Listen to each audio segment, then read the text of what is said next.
Hello, hello, hello, greetings, salutations, konnichiwa, and every other form of greeting across this vast, marvelous multiverse. I am Matsu Quinox. This is Horace, and welcome back, my wonderful, dear, marvelous scholars, to the study. Hello there, hello there, hello there, hello there. Hello there, Dr. Zadium. Welcome. Congratulations on getting first. Hello there, Sophia. Welcome. How did someone else get first? Poop. Uh, I don't know. I swear Dr. Zadium has some sort of magic behind him. I don't know how he gets first sometimes. Prophet Maverick, welcome. Dr. Zadium, I'll make it up to you. Ah, I see. Of course you would do that, Dr. Zadium, of course. Hello there, Yulin20. Welcome. We have a radio voice redeem right off the bat. Give me 1 second. So I can get my voice ready.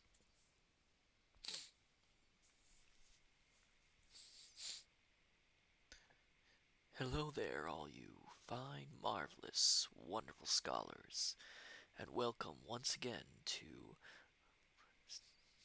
Radio Matsu. I had to remember what my title was right there for a second there, my dear, wonderful, marvelous scholars.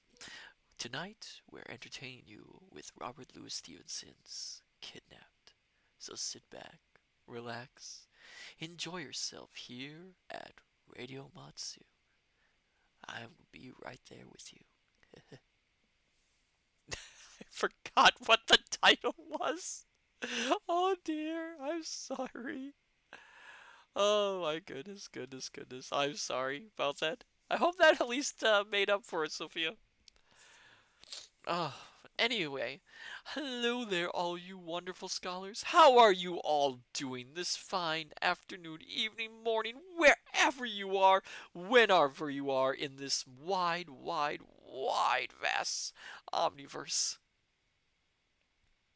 Dr. Zadium, doing well. Good to hear it. Good to hear it. Oh my goodness. Mm, I can tell you, I am Private Maverick doing good. Good. Good is good. Good is very good. Oh, I feel I feel tired. It's been a busy, busy, busy, busy week. As you can also hear, allergies are up even for a cosmic being. So I'll try not to sniffle and cough too much during this fine stream for all you wonderful scholars. Sorry, I thought I heard a noise. Uh, but yes, oh my goodness, my eyes are watering too. Oh, yes, it's been a rough. It's been a bit of a rough time, mostly from work, but dealing with it. Which I hope all you are doing well though, and it makes me happy when you are doing well.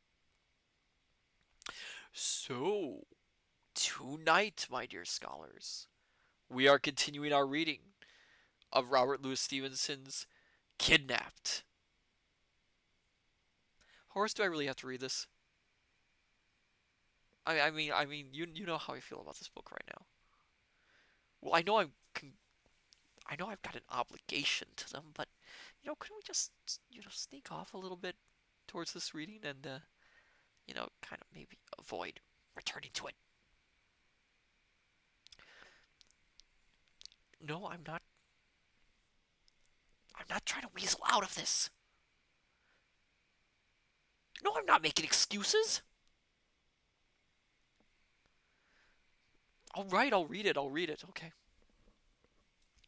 Julian20, fabulous as usual. Good, good, marvelous, wonderful, wonderful. Ah, ha, ha, ha, ha, ha. Where were we in this fine, marvelous book? Well, David and Alan are still on the run. Um, David decided Alan was a bit too much of a burden and has been thinking about how it would be nice if he ran off on his own and left Alan behind, even though Alan has protected and befriended David. throughout this entire adventure. Yes. Oh, congratulations on the 10 stream streak, Dr. Zadium. Um, yeah, so yeah, they're still wandering, and they got captured. They have been captured. So yes. So then, my dear scholars, shall we continue our reading of Kidnapped and see how well things go for our fine, marvelous protagonist, David? Alien 20. Will David ever learn? I think we all know the answer to that one. But all right then. Well, my dear scholars, sit back, relax, have a hot or cold beverage of your liking, dim the lights if you want, and let us continue our reading of Robert Louis Stevenson's Kidnapped. Hopefully, I can get the Scottish accents right this time.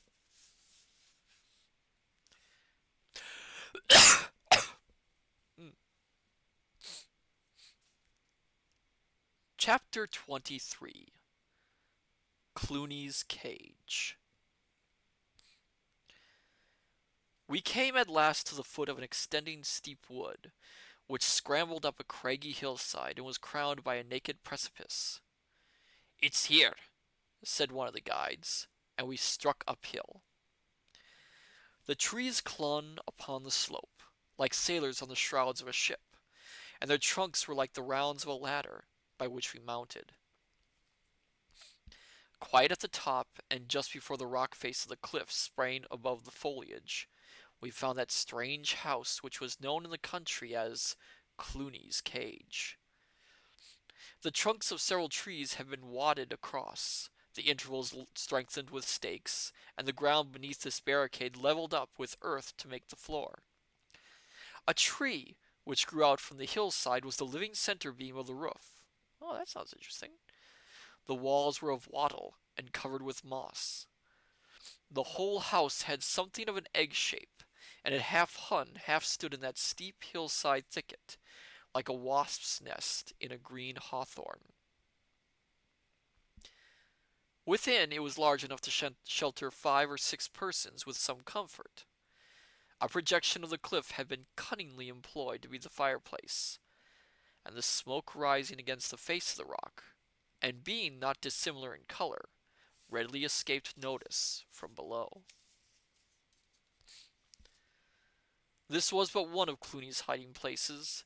He had caves besides, and underground chambers in several parts of his country, and following the reports of his scouts, he moved from one to another as the soldiers drew near or moved away. By this manner of living, and thanks to the affection of his clan, he had not only stayed all this time in safety, while so many others had fled or been taken and slain, but stayed 4 or 5 years longer, and only went to France at last by the express command of his master. There he soon died, and it is strange to reflect that he may have regretted his cage upon Ben Alder. When we came to the door, he was seated by his rock chimney, watching a gilly about some cookery. He was mighty plainly habited, with a knitted nightcap drawn over his ears, and smoked a foul cutty pipe.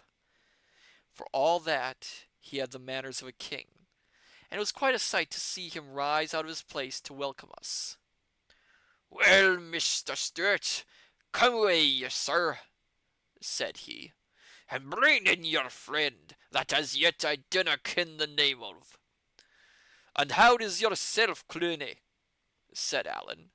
"I hope ye do brawny, sir, and I am proud to see ye, and to present to ye my friend, the Laird of Shaws, Mr. David Balfour."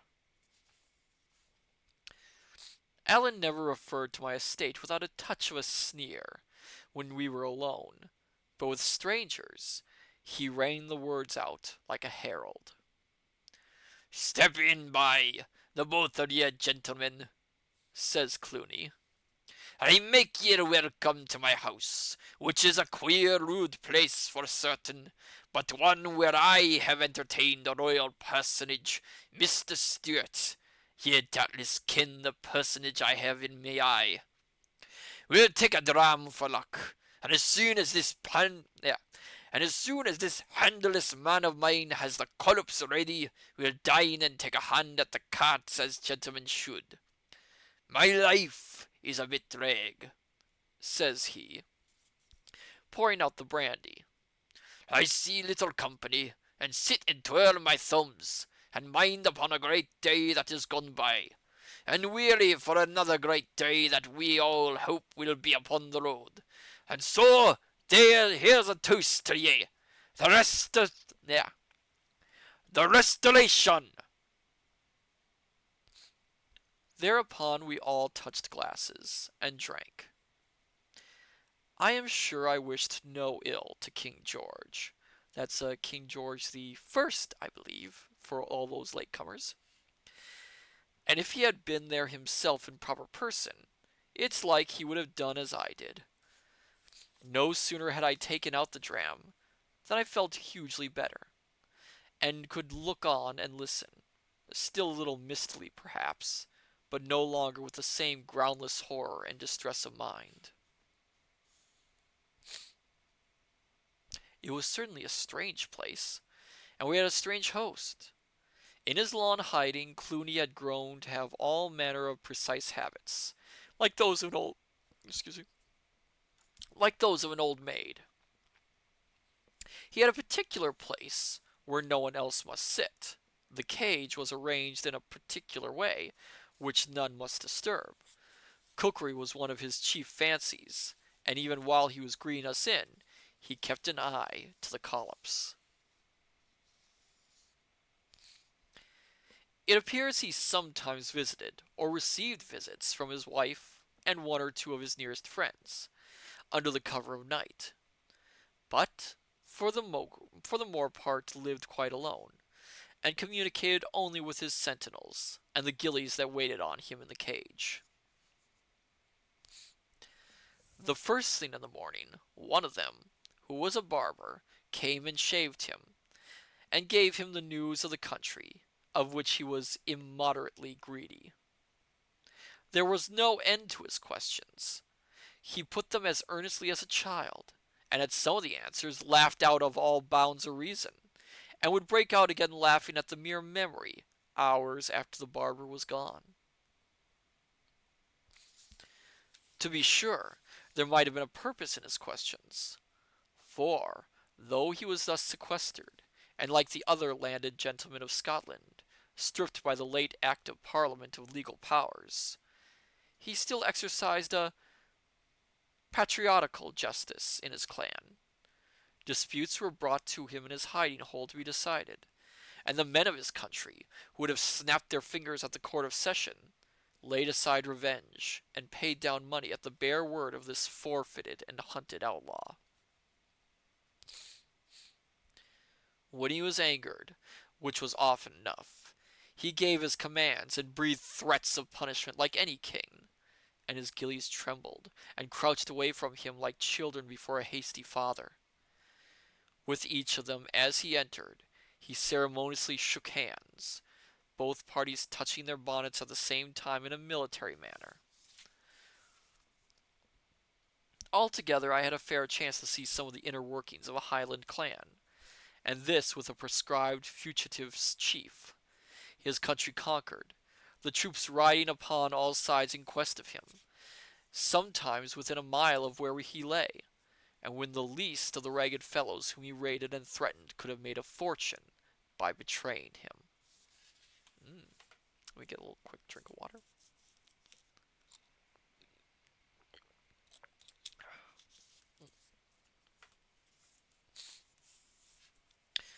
On that first day, as soon as the collops were ready, Clooney gave them with his own hand a squeeze of a lemon, for he was well supplied with luxuries. That would be a luxury at the time, lemons.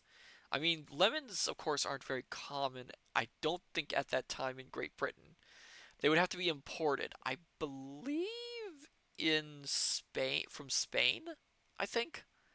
I might be completely wrong on that end, but I know they aren't native to Great Britain, so having that would have been a luxury for him, not like today where it's much more common.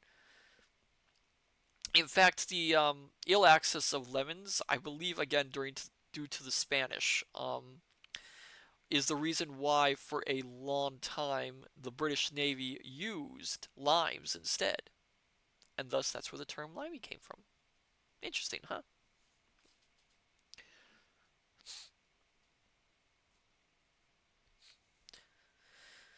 And bade us draw in to our meal.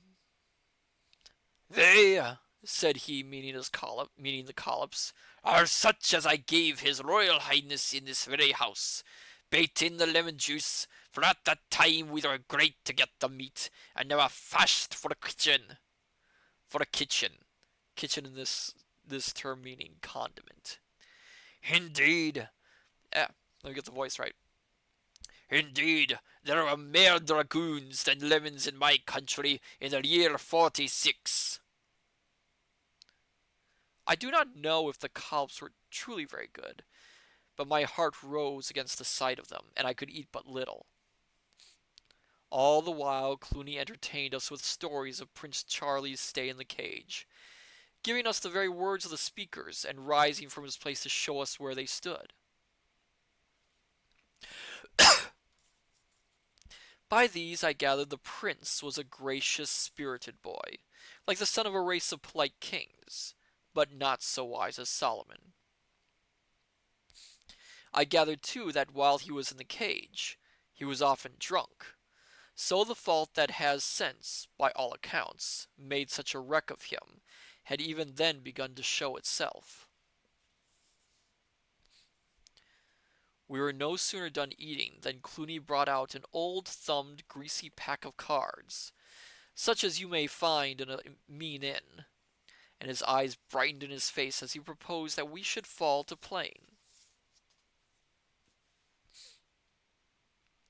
Now, this was one of the things I had been brought up to eschew like disgrace.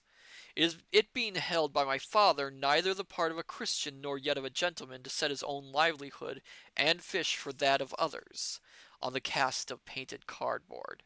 Oh, so David's a killjoy as well as a judgmental jerk. To be sure, I might have pleaded my fatigue, which was excuse enough, but I thought it behooved that I should bear a testimony. I must have got very red in the face, but I spoke steadily, and told them I had no call to be a judge of others, but for my own part it was a matter in which I had no clearness. Clooney stopped mingling the cards. "What in devil's name is this?" says he. "What kind of Whiggish cantish talk is this for the house of Clooney Macpherson?" "I would have put my hand in the fire for Mr. Balfour," says Allan. "He is an honest and a metal gentleman, and I would have ye bear in mind who says it. I bear a king's name," says he, cocking his hat, "and I and any that I call friend or company." Yeah. Oh, hello there, Legacy Bookish. Welcome. Welcome. We are in the middle of reading Kidnapped. And David is causing trouble once again. "And I and any that I call friend or company for the best. But the gentleman is tired, and should sleep. If he has no mind to the cards, it will never hinder you and me. And I'm fit and willing, sir, to play ye any game that ye can name." "Sir," says Clooney, "in this poor house of mine, I would have you to kin that any gentleman may follow his pleasure. If your friend would like to stand on his head, he is welcome. And if either he or you or any other man is not presently satisfied, I'll be proud to step outside with him." I had no will that these two friends should cut their throats for my sake. "Sir," said I am very wearied, as Allan says, and what's more, as you're a man that likely has sons of your own, I may tell you, it was a promise to my father." "Say no me." Yeah, it's hard to get some of the Scottish dialect going. very hard. Say no more, say no more, said Clooney, and pointed me to a bed of heather in a corner of the cage. For all that, he was displeased enough, and looked at me aghast, and grumbled when he looked. And indeed, it must be owed. Oh, excuse me again. And indeed, it must be owned that both my scruples and the words in which I declared them smacked somewhat of the covenant, covenanter, of the covenanter, odd word that, and were little in their place among wild Highland Jacobites. What with the brandy and the venison, a strange heaviness had come over me, and I had scarce lain down upon the bed before I fell into a kind of trance, in which I continued almost the whole time of our stay in the cage. Sometimes I was broad awake and understood what passed. Sometimes I only heard voices, or men snoring like the voice of a silly river, and the plaids upon the wall dwindled down and swelled out again, like firelight shadows on the roof. I must sometimes have spoken or cried out, for I remember I was now and then amazed at being answered. Yet I was conscious of no particular nightmare, only of a general black abiding horror, a horror of the place I was in, and the bed I lay in, and the plaids on the wall, and the voices, and the fire, and myself. I have to wonder what is going on here. The barber Gilly, who was a doctor too, was called in to prescribe for me, but as he spoke in Gaelic I understood not a word of his opinion, and was too sick even to ask for a translation. I knew well enough I was ill, and that was all I cared about.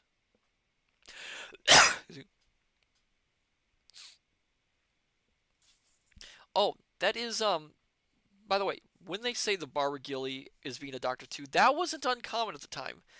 Barbers often were doctors as well. They would be surgeons as well.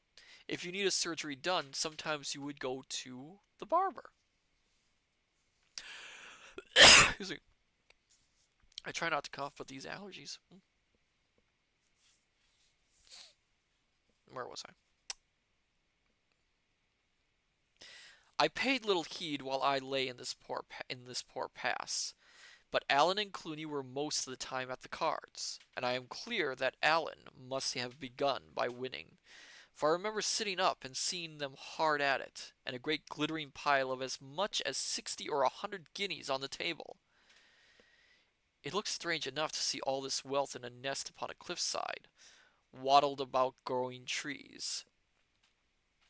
And even then I thought it seemed deep water for Allen to be riding, who had no better battle horse than a green purse and a matter of £5. The luck, it seems, changed on the second day. About noon I was wakened as usual for dinner, and as usual refused to eat, and was given a dram with some bitter infusion which the barber had prescribed. The sun was shining in at the open door of the cage, and this dazzled and offended me. Clooney sat at the table biting the pack of cards.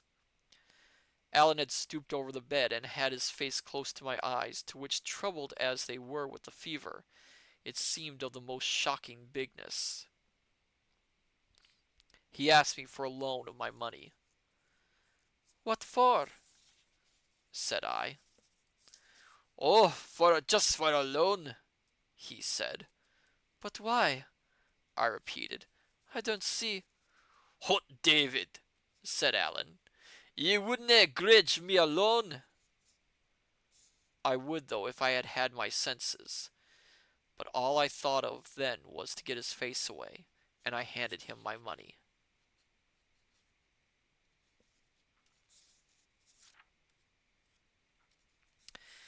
On the morning of the third day, when we had been 48 hours in the cage, I awoke with a great relief of spirits, very weak and weary indeed, but seeing things of the right size with their honest everyday appearance. I had a mind to eat, moreover, rose from bed of my own movement, and as soon as we had breakfasted, stepped to the entry of the cage and sat down outside in the top of the wood. It was a gray day with a cool, mild air, and I sat in a dream all morning, only disturbed by the passing by of Clooney's scouts and servants coming with provisions and reports, for as the coast was at that time clear, you might almost say he held court openly. When I returned, he and Allen had laid the cards aside and were questioning a gillie, and the chief turned about and spoke to me in the Gaelic. "I have no Gaelic, sir," said I. Now since the card question, everything I said or did had the power of annoying Clooney. "Your name has more sense than yourself, then," said he angrily, "for it's good Gaelic. But the point is this. My scout reports all clear in the south, and the question is, have ye the strength to go?" I saw cards on the table, but no gold, only a heap of little written papers, and these all on Clooney's side. Allen, besides, had an odd look, like a man not very well content, and I began to have a strong misgiving. "Oh, Allen, what did you do? What did you do, Allen?" "I do not know if I am as well as I should be," said I, looking at Allen, "but the little money we have has a long way to carry us." Allen took his underlip into his mouth and looked upon the ground. "David," says he at last, "I've lost it. There's the naked truth." "My money too?" said I. "Your money too," says Allen, with a groan. "You shouldn't have given it to me. I'm daft when I get to the carts." "Hoot, hoot, hoot toot, hoot toot," said Clooney. "It was all daffing. It's all nonsense. Of course you'll have your money back again, and the double of it, if you'll make so free with me. It would be a singular thing for me to keep it. It's not to be supposed that I would be any hindrance to gentlemen in your situation. That would be a singular thing," cries he, and began to pull gold out of his pocket with a mighty red face.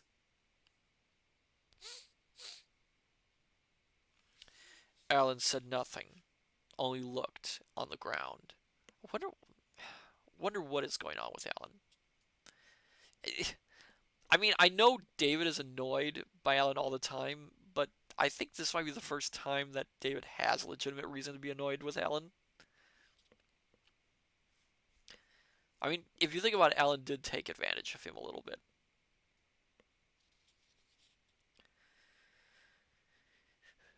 "Will you step to the door with me, sir?"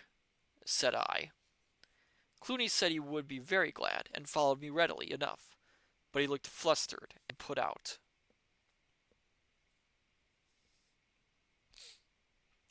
"And now, sir," says I must first acknowledge your generosity." "Nonsense, nonsense!" cries Clooney. "Where is the generosity? This is just a most unfortunate affair. But what would ye have me do, boxed up in this skip of a cage of mine, but just set my friends to the carts when I can get them?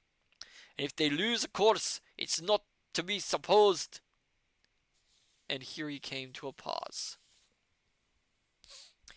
"Yes," said I. "If they lose, you give them back their money, and if they win, they carry away yours in their pouches.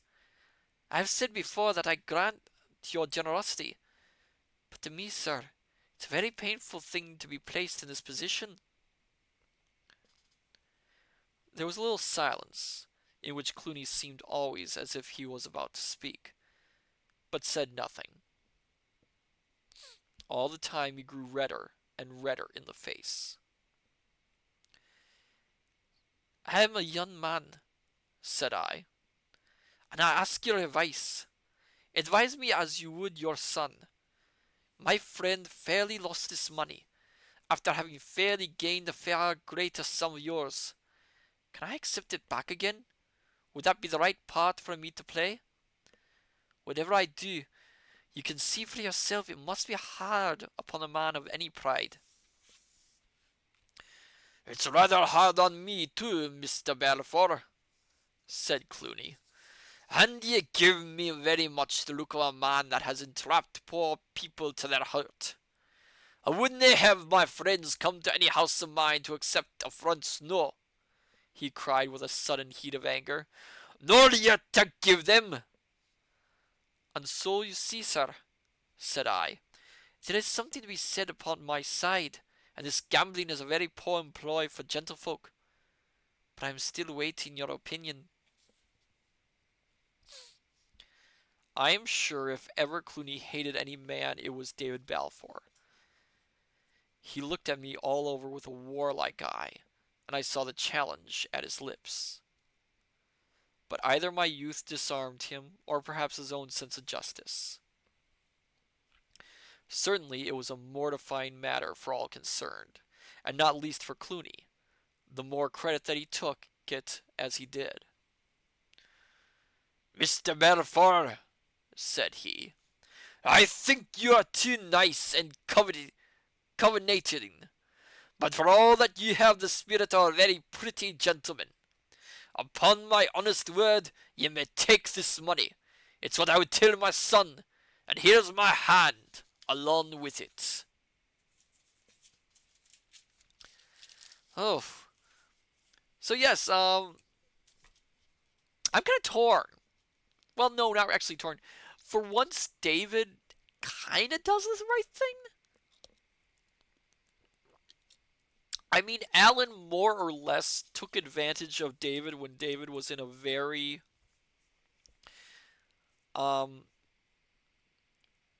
weak position. And, you know, he was ill, and he couldn't say no to Alan taking the money, which he should have, and he agrees with it. And then Alan losing it all, and Alan himself, you know, admits, well, I'm weak when it comes to gambling. For once, David is kind of, he is in the right here. He is in the right. Let's admit it. He is in the right. Although it's still, again, it kind of bothers me that David's attitude still bothers me just a tiny bit here. He still does have that very high-thinking manner, and I can understand why he rubs against Highlanders the wrong way. It just seems like a very prickly situation that David very often doesn't get himself into a good. He doesn't solve problems well. Let's put it that way. But yeah, this chapter, David keeps getting sick. Also, let's put it that way. I forgot David was sick, wasn't he? And that seems like such a hot little thing to add in there. He got sick, then he got better, and while he was sick, he was taking advantage of it. It just seems like a little bit of an odd side note to that. Because other than that bit there, it doesn't really add into anything. But anyway, let's continue then. I keep trying to think of ways to talk about this chapter, and this chapter just didn't have a lot of meat to it.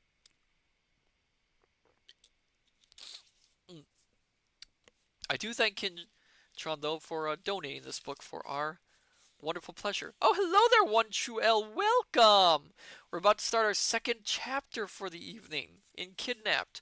Indeed. Good to see you.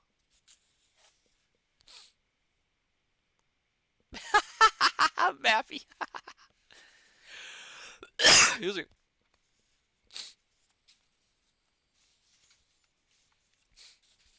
Chapter 24.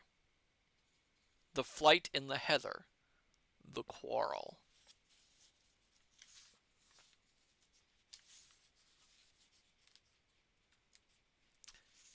I'm going to try and read 4 chapters tonight, if I can make it. Aw, thank you, One True L.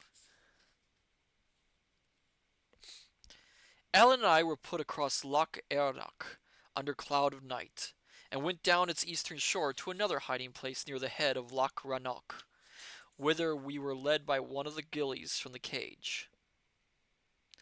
This fellow carried all our luggage, and Allan's greatcoat in the bargain, trotting along under the burthen, far less than the half of which used to weigh. Excuse me.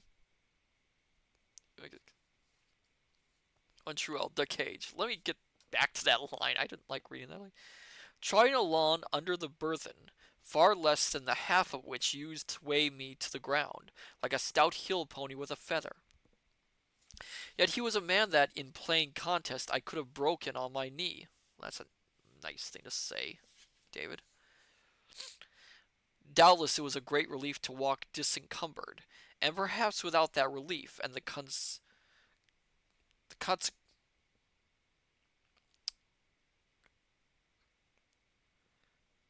excuse me, and the consequent sense of liberty and lightness, I could not have walked at all.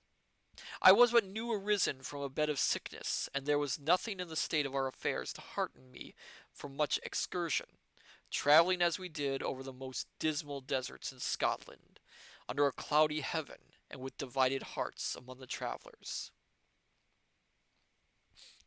For long we said nothing, marching alongside or one behind the other, each with a set countenance. I, angry and proud, and drawing what strength I had from these two violent and sinful feelings.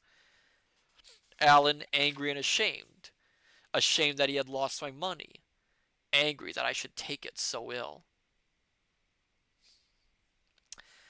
The thought of a separation ran always the stronger in my mind, and the more I approved of it, the more ashamed I grew of my approval. It would be a fine, handsome, generous thing indeed for Allan to turn round and say to me, "Go! I am the most danger, and my company only increases yours." But for me to turn to the friend who certainly loved me, and say to him, "You are in great danger. I am in but little. Your friendship is a burden. Go, take your risks, and bear your hardships alone." No, that was impossible, and even to think of it privately to myself made my cheeks to burn. And yet Allan had behaved like a child. Oh, that is so judgmental. And what is worse, a treacherous child.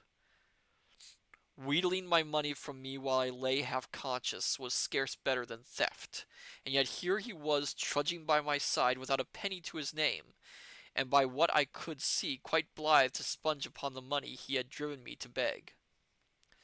True, I was ready to share it with him, but it made me rage to see him count upon my readiness. These were the two things uppermost in my mind, and I could open my mouth upon neither without black ungenerosity. So I did the next worse, and said nothing, and nor so much as looked once at my companion, save with the tail of my eye.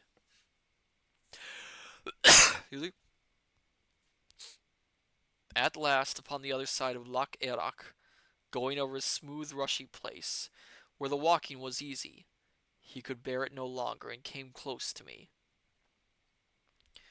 "David," says he, "this is no way for two friends to take a small accident.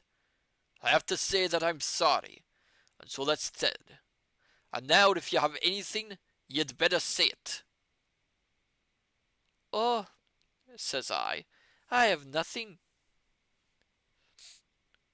He seemed disconcerted, at which I was meanly pleased. "No," said he with rather a trembling voice, but when I say I was to blame." "Why, of course you were to blame," said I coolly, "and you will bear me out that I have never reproached you." "Never," says he, "but you ken very well that you've done worse. Are we to part? You said so once before. Are you to say it again? There's hills and heather enough between here and the two seas, David, and I will own I'm no very keen to stay where I'm no wanted." This pierced me like a sword, and seemed to lay bare my private disloyalty. "Allan Breck!" I cried, and then, Do you think I am one to turn my back on you in your chief need?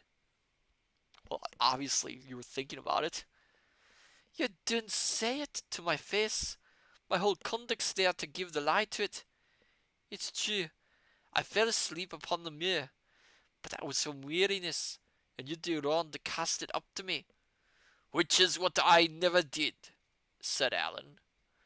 But aside from that, I continued, what have I done that you should even that you should even me to dogs by such a supposition?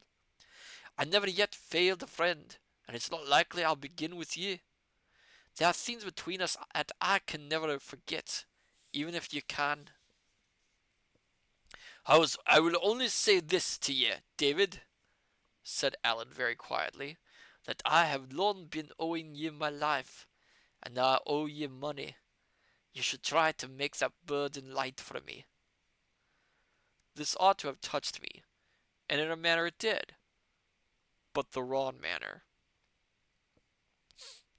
I felt I was behaving badly, and was now not only angry with Alan, but angry with myself in the bargain, and it made me the more cruel. Do you ask me to speak? Said I. Well then, I will. You own yourself that you have done me a disservice. I have had to swallow an affront. I have never reproached you, never named the thing till you did, and now you blame me, cried I, because I cannot laugh and sing as if I was glad to be affronted. The next thing will be that I am to go down upon my knees and thank you for it. You should think more of others, Alan Breck. If you thought more of others, you would perhaps speak less about yourself. And when a friend that likes you very much has passed over an offence without a word, you would be blithe to let it lie, instead of making it stick to break his back with. By your own way of it, it was you that was to blame. Then it shouldn't be you to seek the quarrel. I will, said Alan. Say no more. Say no more. And we fell back into our former silence, and came to our journey's end, and supped, and lay down to sleep, without another word. Oh my goodness, my voice. Give me a second. Ah!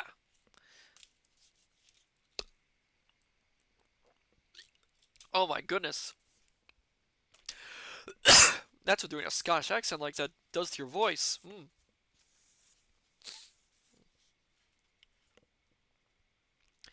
The gilly put us across Loch Rannoch in the dusk of the next day, and gave us his opinion as to our best route. This was to get us up at once into the tops of the mountains, to go round by a circuit, turning the heads of Glen Lyon, Glen Lochay, and Glen Dochart, and come down upon the lowlands by Kippen and the upper waters of the Forth. One true L. Scottish is dangerous for the throats. It is. It is very hard. Alan was little pleased with the route which led us through the country of his blood foes, the Glenorchy Campbells. He objected that by turning to the east we should come almost at once among the Athole Stewarts, a race of his own name and lineage, although following a different chief, and come besides by a far easier and swifter way to the place whither we were bound. But the Gilly, who was indeed the chief man of Cluny's scouts, had good reasons to give him on all hands, naming the force of troops in every district, and alleging finally, as well as I could understand, that we should nowhere be so little troubled as in a country of the Campbells. Alan gave way at last, but with only half a heart. It's one of the dourest countries in Scotland, said he. There is nothing there that I ken, but heath and crows and Campbells. But I see that ye're a man of some penetration, and be it as ye please. We set forth accordingly by this itinerary, for the best part of 3 nights for the best parts of 3 nights travelled on eerie mountains and among the wellheads of wild rivers, often buried in mist, almost continually blown and rained upon, and not once cheered by any glimpse of sunshine. By day we lay and slept in the drenching heather. By night incessantly clambered among breakneck hills and among rude crags. We often wandered. We were often so involved in fog that we must lie quiet till it lightened. A fire was never to be thought of. Our only food was dramak and a portion of cold meat that we had carried from the cage. And as for drink, heaven knows we had no want of water. This was a dreadful time, rendered the more dreadful by the gloom of the weather and the country. I was never warm. My teeth chattered in my head. I was troubled with a very sore throat, such as I had on the isle. I had a painful stitch in my side, which never left me, and when I slept in my wet bed with the rain beating above and the mud oozing below me, it was to live over again in fancy the worst part of my adventures. To see the Tower of Shaws lit by lightning, Ransom carried below on the men's backs, Sean dying on the roundhouse floor, or Colin Campbell gasping at the bosom of his coat. From such broken slumbers I would be aroused in the gloaming, to sit up in the same puddle where I had slept, and sup cold dramak, the rain driving sharp in my face or running down my back in icy trickles, the mist unfolding us like as in a gloomy chamber, or perhaps, if the wind blew, falling suddenly apart and showing us the gulf of some dark valley where the streams were crying aloud. The sound of an infinite number of rivers came up from all around. In this steady rain, the springs of the mountains were broken up. Every glen gushed water like a cistern.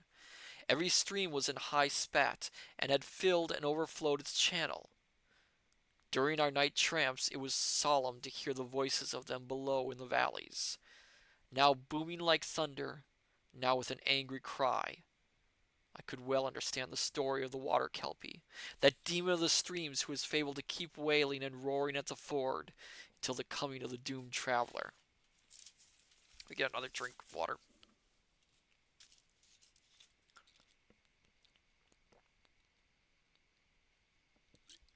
Oh my goodness. I didn't expect that voice to really strain my voice. Kelpies, by the way, are a form of Scottish fairy. They're often also seen as horses, believe it or not. Water horses are a very common European folk demon. Al and I saw believed it, or half believed it, and when the cry of the river rose more than usually sharp, I was a little surprised, though of course I would still be shocked, to see him cross himself in the manner of the Catholics. During all these horrid wanderings we had no familiarity, scarcely even that of speech. The truth is that I was sickening for my grave, which is my best excuse. But besides that, I was of an unforgiving disposition from my birth, slow to take offence, slower to forget it, and now incensed both against my companion and myself.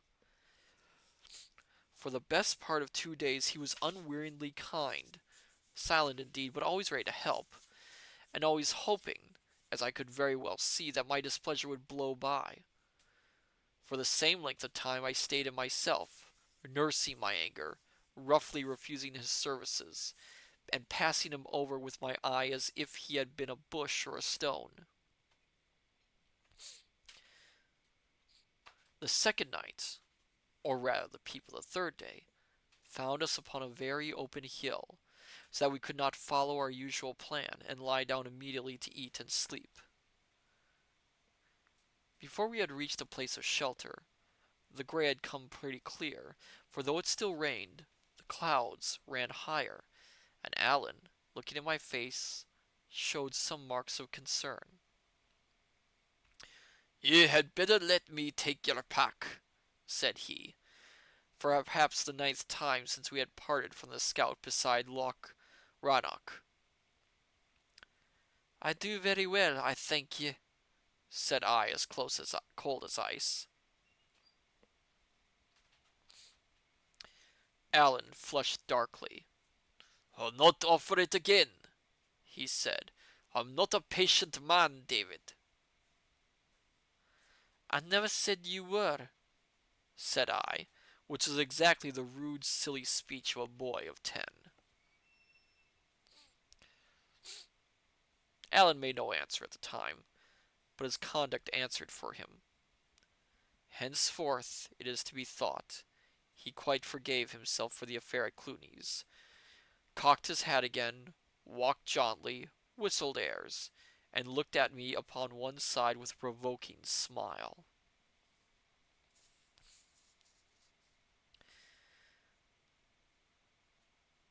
The third night we were to pass through the western end of the country of Blackquilhither. It came clear and cold, with a touch in the air like frost, and a northerly wind that blew the clouds away and made the stars bright. The streams were full, of course, and still made a great noise among the hills, but I observed that Allan thought no more upon the Kelpie, and was in high good spirits. As for me, the change of weather came too late. I had lain in the mire so long that, as the Bible has it, my very clothes abhorred me.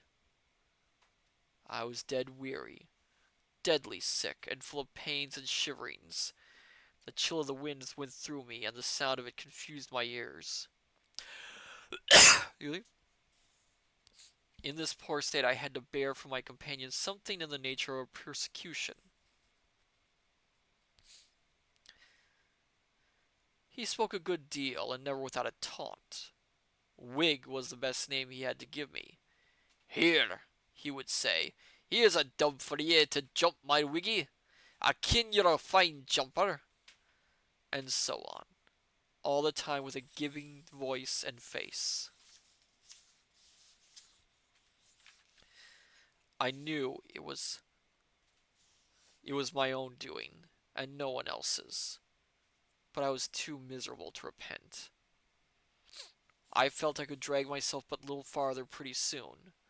I must lie down and die on these wet mountains like a sheep or a fox. My bones must whiten there like the bones of a beast. My head was light, perhaps, but I began to love the prospect.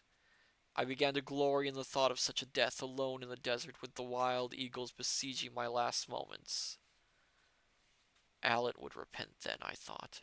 He would remember when I was dead how much he owed me, and the remembrance would be torture. Oh my goodness, David really has become spiteful. So I went like a sick, silly, and bad-hearted schoolboy, feeding my anger against a fellow man when I would have been better on my knees crying on God for mercy. And at each of Allan's taunts I hugged myself. "Ah," thinks I to myself, "I have a better taunt in readiness. When I lie down and die, you'll feel it like a buffet in your face. Ah, what a revenge! Ah, how you will regret your ingratitude and cruelty." All the while I was growing worse and worse. Once I had fallen, my legs simply doubling under me, and this had struck Allan for the moment, but I was afoot so briskly, and set off again with such a natural manner, that he soon forgot the incident. Flushes of heat went over me, and then spasms of shuddering. The stitch in my side was hardly bearable. At last I began to feel that I could trail myself no farther. At last I began to feel that no, I already said that. And with that there came on me all at once the wish to have it out with Allan. Let my anger blaze and be done with my life in a more sudden manner. He had just called me Whig. I stopped.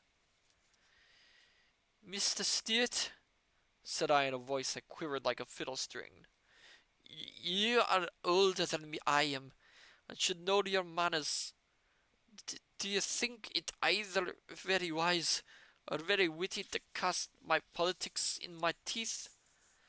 I thought when folks differed, it was the part of gentlemen to differ civilly, and if I did not, I might tell you I could find a better taunt than some of yours.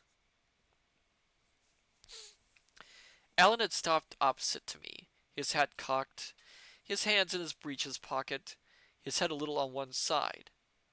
He listened, smiling evilly, as I could see by the starlight, and when I had done he began to whistle a Jacobite air.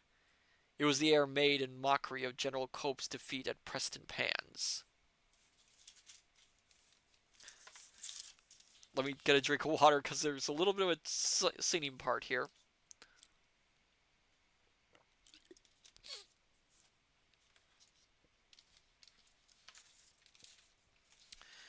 Hey Johnny Cope, are you walking yet? And all your drums are beaten yet? That's a little song. That was fun. I don't get to sing that much in this one. And it came in my mind that Alan, on the day of that battle, had been engaged upon the royal side. Why do you take that air, Mr. Stewart? Said I. Is that to remind me you have been beaten on both sides? The air stopped on Alan's lips. David, said he. But it's time these manners ceased, I continued, and I mean you shall henceforth speak civilly of my king and my good friend the Campbells. I am a Stuart, began Alan. Oh, says I ken ye bear a king's name, but ye are to remember since I have been in the Highlands, I have seen a good many of those that bear it, and the best I can say of them is this, that they would be none the worse the washing. David, why? Why at this point, David? Do you know that you insult me? Said Alan very low. I'm sorry for that, said I, for I am not done. If you distaste the sermon, I doubt the pale liqueur, a second sermon, will please you as little. You have been chased in the field by the grown men of my party. It seems a poor kind of pleasure to outface a boy. Both the Campbells and the Whigs have beaten you. You have run before them like a hare. It behooves you to speak of them as your betters. Alan stood quite still, the tail of his greatcoat clapping behind him in the wind. This is a pity, he said at last. There are things said that cannot be passed over. I never asked you to, said I. I am as ready as yourself. Ready? Said he. Ready, I repeated. I am no blower and boaster like some I could name. Come on! And drawing my sword, I fell on guard, as Alan himself had taught me. David! He cried. Are you daft? I cannot draw upon you, David. It's fair murder. That was your lookout when you insulted me, said I. It's the truth, cried Alan, and he stood for a moment wringing his mouth in his hand like a man in sore perplexity. It's the bare truth, he said, and drew his sword. But before I could touch his blade with mine, he had thrown it from him and fallen to the ground. Nay, nay, he kept saying. Nay, nay, I kenna, I kenna. At this, the last of my anger oozed all out of me, and I found myself only sick and sorry and blank and wondering at myself. I would have given the world to take back what I had said, but a word once spoken, who can recapture it? It reminded me of all Alan's kindness and courage in the past, how he had helped and cheered and borne with me in our evil days, and then recalled my own insults, and saw that I had lost forever that doughty friend. At the same time, the sickness that hung upon me seemed to redouble, and the pain in my side was like a sword for sharpness. I thought I must have swooned where I stood.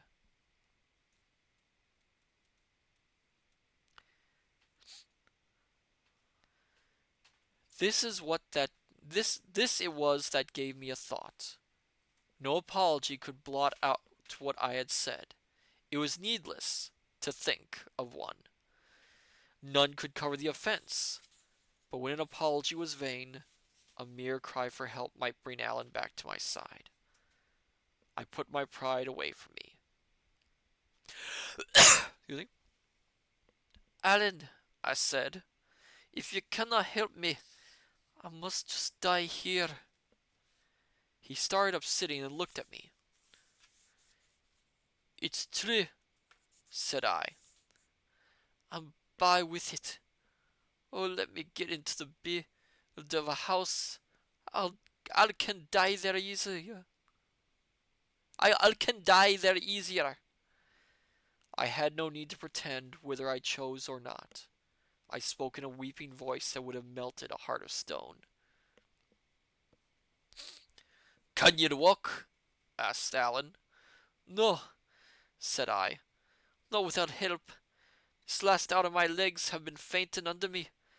I have a stitch in my side like a red-hot iron. I cannot breathe right.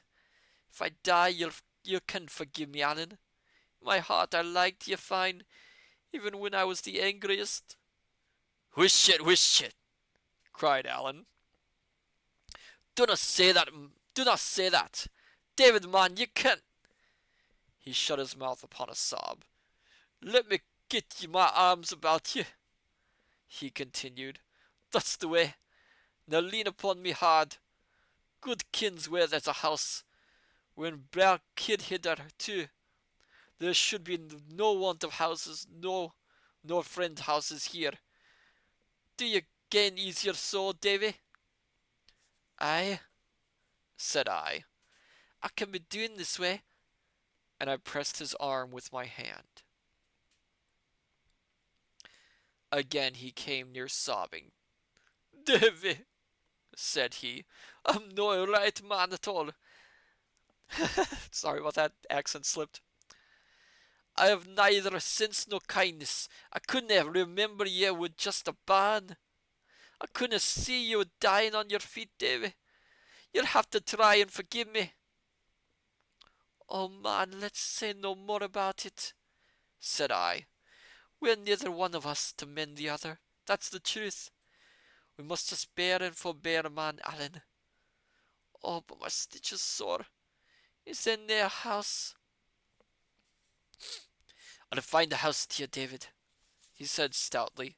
We'll follow down the burn where there's bound to be houses. My poor man, will ye no be better on my back? Oh, Alan, says I, I'm a good 12 inches taller. You're no such a thing, cried Alan with a start. There may be a trifling matter of an inch or two, but I'm no saying I'm just exactly what you would call a tall man, whatever, and I dare say, he added, his voice trailing off in a laughable manner. Now when I come to think of it, I dare say you'll be just about right. Aye, it be a foot or near hand, or maybe even mair. It was sweet and laughable to hear Alan eat his words up in the fear of some fresh quarrel. I could have laughed had not my stitch caught me so hard. But if I had laughed, I think I must have wept too. Alan, cried I, what makes you so good to me? What makes you care for such a thankless fella? "'Deed, and I don't know," said Alan. "For just precisely what I thought I liked about ye was that ye never quarrelled, and now I like ye better."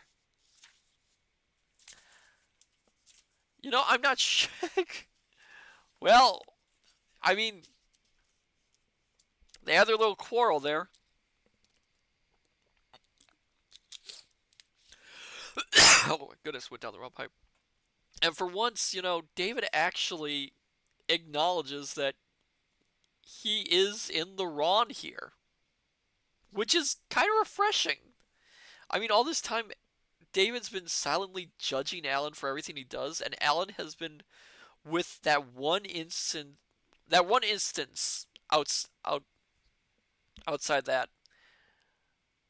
Alan has been just the most wonderful friend to David, and it for once David actually realizes that this entire time he's been kind of a jerk to Alan and treat him badly, which I like. I like. Maybe David can be salvaged. I don't know. We'll see in the next chapter. I'm going to try and make it through these next two chapters for the night. That was the second chapter, I think. Yep. Let's see if my voice holds out.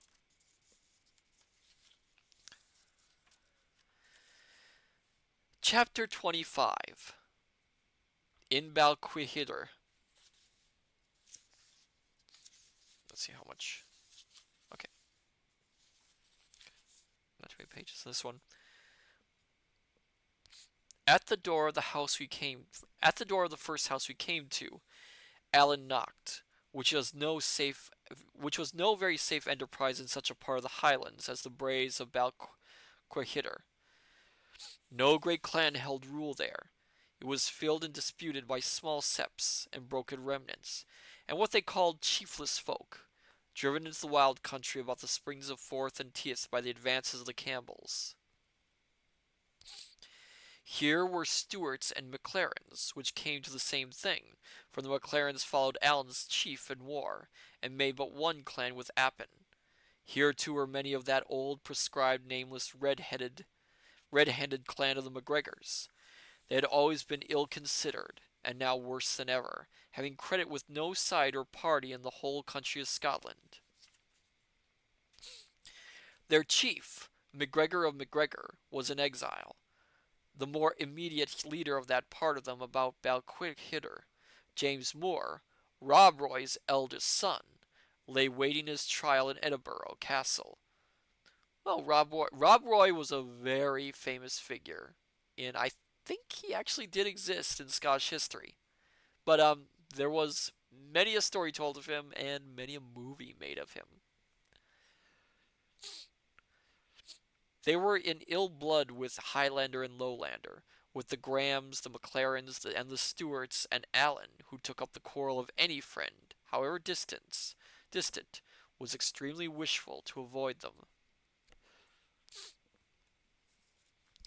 Chance served us very well, for it was a household of MacLarens that we found, where Alan was not only welcome for his namesake, but known by reputation. Here then I was got to bed without delay, and a doctor fetched, who found me in a sorry plight.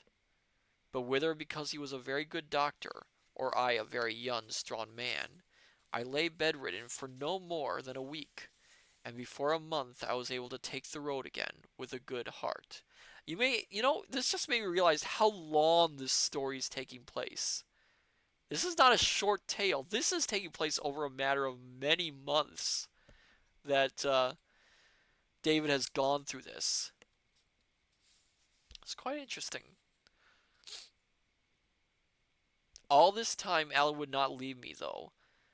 Yeah, all this time, Alan would not leave me, though I often pressed him, and indeed his foolhardiness in staying was a common subject of outcry from the 2 or 3 friends that were let into the secret. He hid by day in a hole of the braes, underneath a little wood, and at night when the coast was clear would come into the house to visit me. I need not say if I was pleased to see him. Mrs. MacLaren, our hostess, thought nothing good enough for such a guest, and as Duncan Dhu, which was the name of our host, had a pair of pipes in his house, and was much of a lover of music, the time of my recovery was quite a festival, and we commonly turned night into day.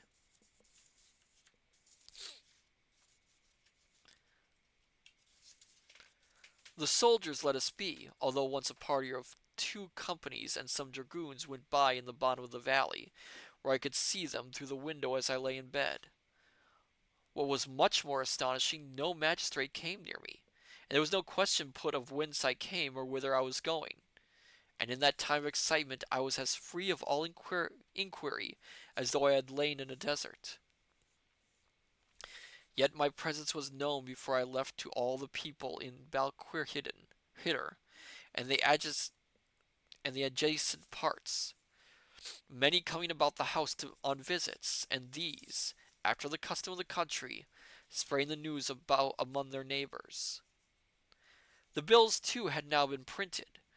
There was one there was one pin near the foot of my bed where I could read my own not very flattering portrait, and in larger characters the amount of the blood money that had been set upon my life. Duncan Dhu and the rest that knew that I had come there in Allan's company could have entertained no doubt of who I was, and many others must have had their guess. For though I had changed my clothes, I could not change my age or person, and Lowland boys of 18 were not so rife in these parts of the world, and above all about that time, that they could fail to put one thing with another and connect me with the bill. So it was, at least. Other folk keep a secret among two or three near friends, and somehow it leaks out. But among these clansmen it is told to a whole countryside, and they will keep it for a century.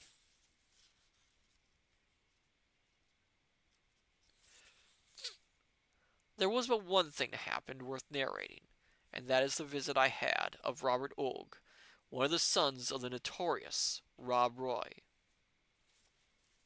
One second, my dear scholar.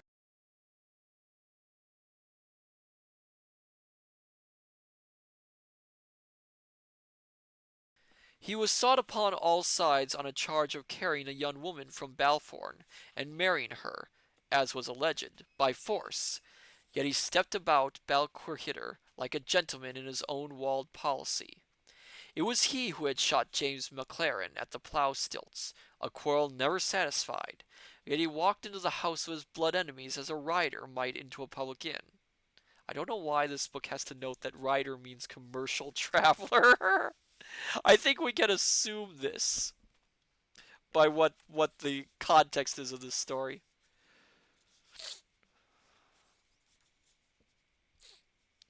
Duncan had time to pass me word of who it was, and we looked at one another in concern. You should understand it was then close upon the time of Allan's coming. The two were little likely to agree, and yet if we sent word or sought to make a signal it was sure to arouse suspicion in a man under so dark a cloud as the MacGregor.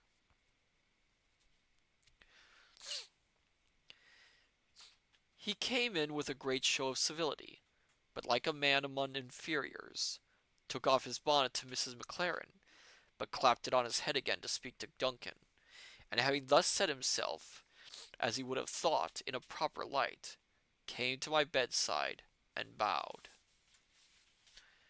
I am given to know, sir. I'm trying to come up with an accent for Tim. Hold on one second. I am given to know, sir, says he, that your name is Balfour.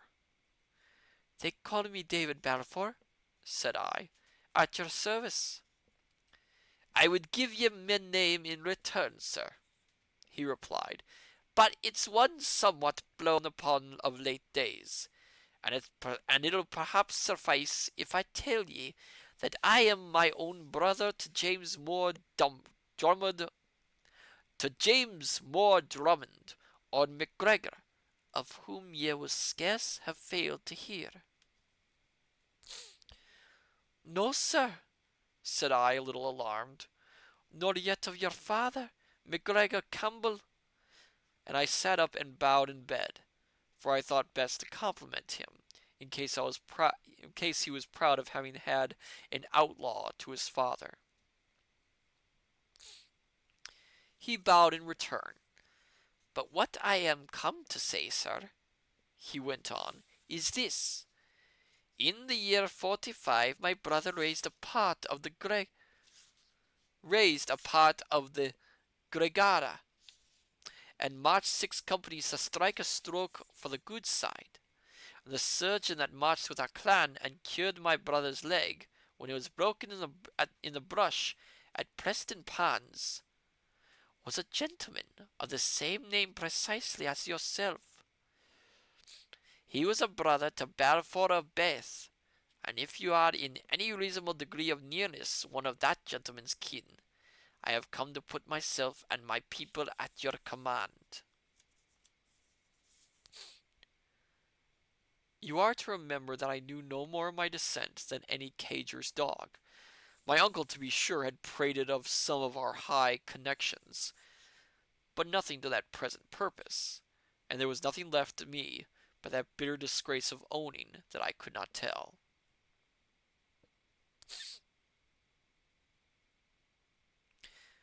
Robin told me shortly that he was sorry he had put himself about, turned his back upon me without a sign of salutation, and as he went towards the door I could hear him telling Duncan that I was only some kidless loon that didn't know his own father. Angry as I was at these words, and ashamed of my own ignorance, I could scarce keep from smiling that a man who was under the lash of the law, and was indeed hanged some 3 years later, should be so nice as to the descent of his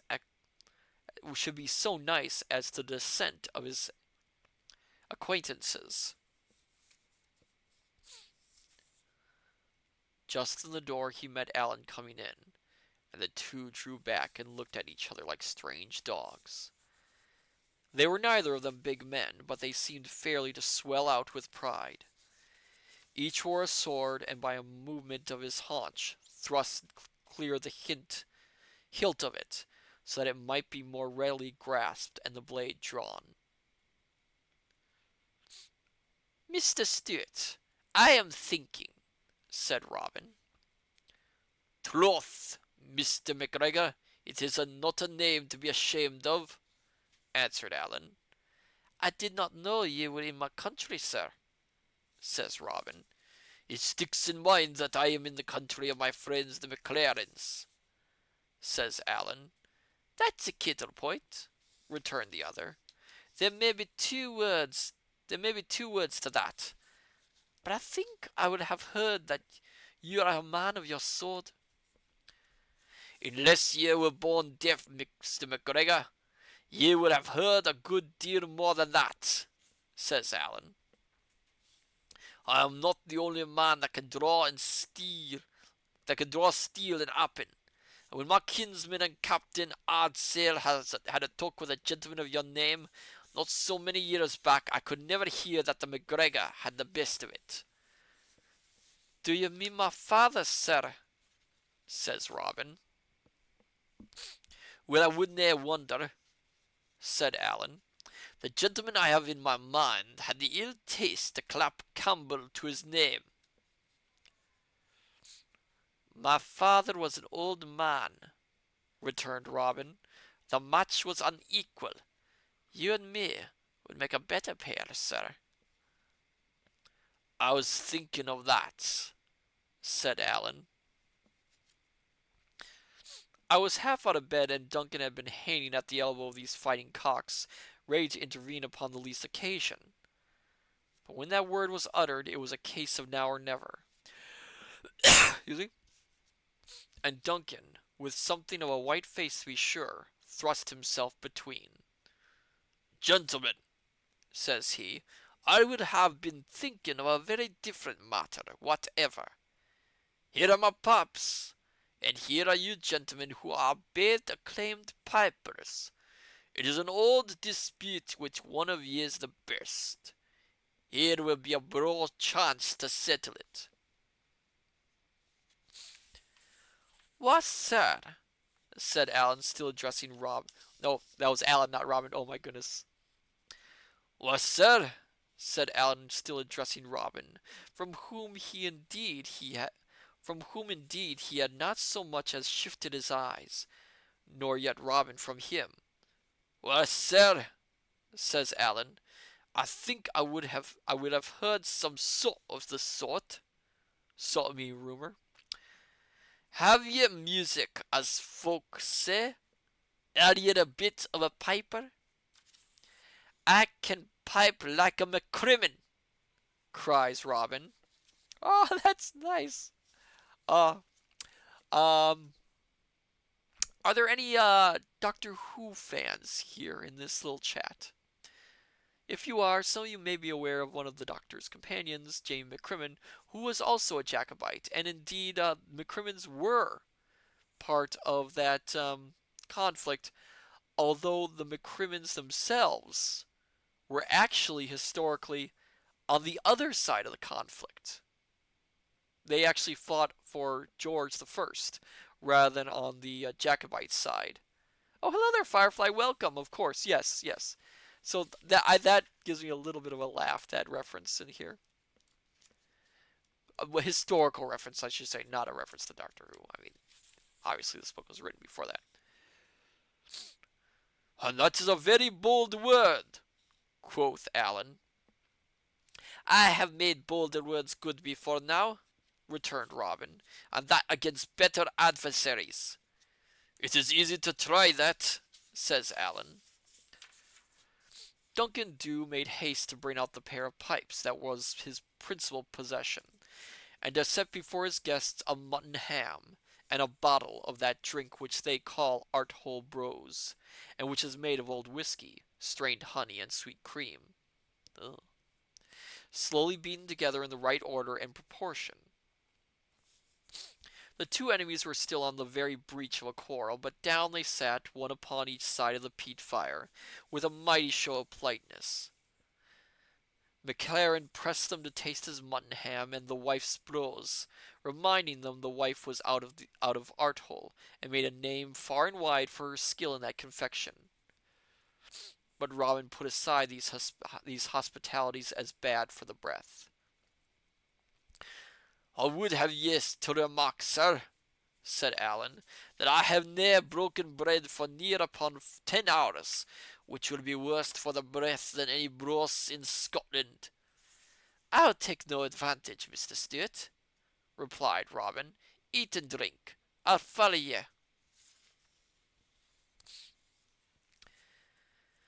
Each ate a small portion of the ham and drank a glass of the brose to Mrs. McLaren, and then, after a great number of civilities, Robin took the pipes, and played a little spring in a very ranting manner.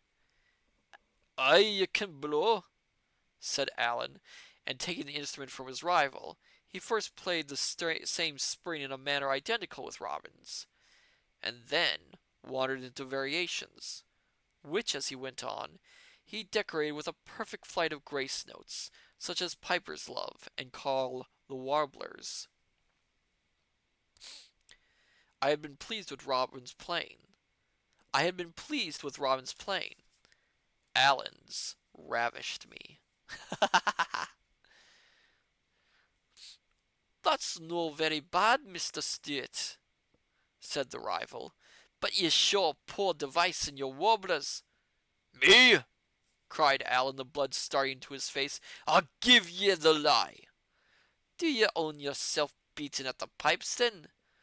Said Robin, that ye seek to change them for the sword? And that's very well said, Mr. MacGregor, returned Alan, and in the meantime, laying a strong accent on the word, I take back the lie. I appeal to Duncan. Indeed, ye need appeal to nobody, said Robin. Ye're a far better judge than any McLaren in Barkhorheader, for it's God's truth that you're a very credible piper for a Stewart. Hand me the pipes. Alan did as he asked, and Robin proceeded to imitate and correct some part of Alan's variations, which it seemed that he remembered perfectly. Aye, ye have music, said Alan gloomily. And now be the judge yourself, Mr. Stewart, said Robin, and taking up the variations from the beginning, he worked them throughout to so new a purpose, with such ingenuity and sentiment, and with so odd a fancy, and so quick a knack in the grace notes, that I was amazed to hear them. As for Alan, his face grew dark and hot, and he sat and gnawed his fingers like a man under some deep affront. "Enough!" he cried. "You can blow the pipes. Make the most of that." And he made as if to rise. But Robin only held out his hand as if to ask for silence, and struck into the slow measure of a pibroch. It was a fine piece of music in itself, and nobly played. But it seems, besides, it was a piece peculiar to the Appin Stewarts, and a chief favourite with Alan. The first notes were scarce out, before there came a change in his face. When the time quickened, he seemed to grow restless in his seat, and long before that piece was at an end, the last signs of his anger died from him, and he had no thought but for the music. "Robin Og," he said when it was done, "here are a great piper. I am not fit to blow in the same kingdom with ye. Body o' me, ye have mair music in your sporran than I have in my head. And though it still sticks in my mind that I could maybe show ye another of it with the cold steer, I'd warn ye beforehand, it'll no be fair. It would go against my heart to haggle a man that can blow the pipes as you can." Thereupon the quarrel was made up. All night long the brose was going, and the pipes changing hands, and the day had become pretty bright, and the three men were none the better for what they had been taking, before Robin as much as thought upon the road. Let me see how many pages this is.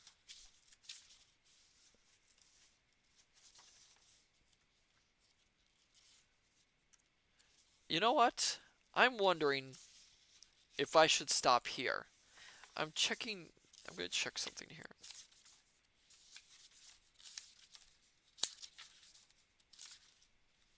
Hold on. Oh, wait. Well, no, I have time for another chapter. I can do one more chapter, my dear scholars. Let me just get a drink, and we'll finish out the night with one more chapter. My fingers were sticking, so I thought the chapter was longer than it was. Actually, let me get a little more water in here. I'm going to need it as much as I can. Again, this Scottish accent is really hard on the throat. Especially, I don't know how many of you have ever tried to imitate a Scottish accent, but it vibrates in your vocal cords, and so it can be very hard when you're doing that. Julian20, but you do a good job. Oh, thank you, Julian20.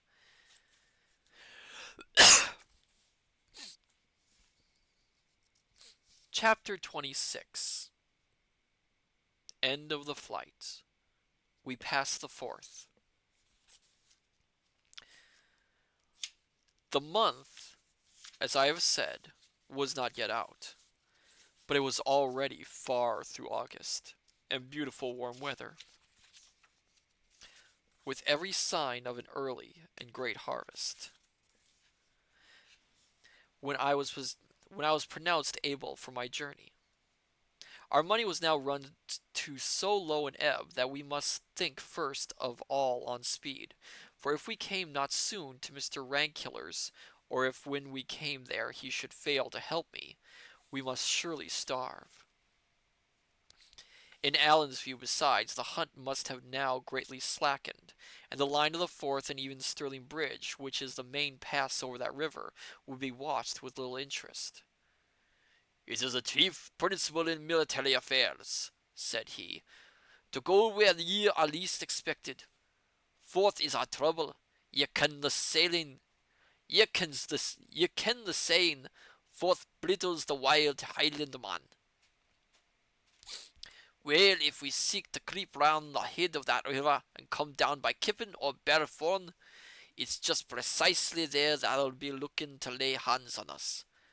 But if we stave on straight to the old brig of Stirling, I lay my sword they'll let us pass unchallenged. The first night, accordingly, we pushed to the house of a McLaren in Straithhire, a friend of Duncan's, where we slept the 21st of the month, and whence we set forth again upon the fall of night to make another easy stage. The 22nd we lay in a heather bush on the hillside in Almvar. I don't know why that's making me laugh. Mention the heather bush. Oh, thank you for the posture check, Julian20. I just noticed that. Oh my goodness. Within view of a herd of deer, the happiest 10 hours of sleep in a fine breathing sunshine, and on bone dry ground that I have ever tasted. That night we struck Allen Water, and followed it down, and coming to the edge of the hills, saw the whole carse of Stirling underfoot, as flat as a pancake, with the town and castle on a hill in the midst of it, and the moon shining on the links of Forth. "Now," said Allan, "I kenna if ye care, but ye're in your own land again. We passed the Highland line in the first hour, and now if we could but pass yon crooked water, we might cast our bonnets in the air." In the Allan Water, near by where it falls into the Forth, we found a little sandy inlet, overgrown with burdock, butterbur, and the like low plants, that would just cover us if we lay flat. Here it was we made our camp, within plain view of Stirling Castle, whence we could hear the drums beat as some part of the garrison paraded. Shearers worked all day in a field on one side of the river, and we could hear the stones going on the hooks and the voices and even the words of the men talking. It behoved to lie close and keep silent, but the sand of the little isle was sun warm. The green plants gave us shelter for our heads. We had food and drink in plenty, and to crown all, we were within sight of safety.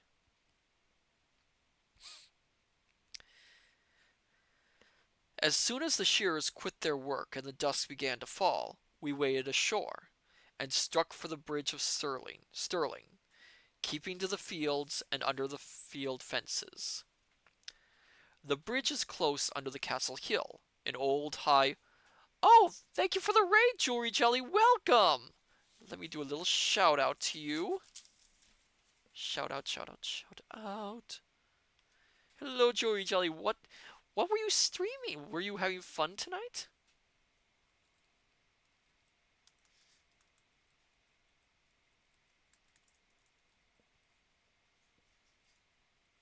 There we go.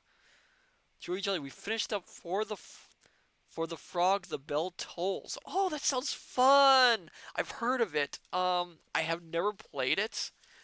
The only thing I know about it is I am well aware of the game Link's Awakening, and I know there is a connection with that game. So that's wonderful. For all you fellow scholars, if you don't follow Jewelry Jelly, please do. She is a wonderful gaming streamer. She is quite a lot of fun to watch. I highly recommend checking out her streams.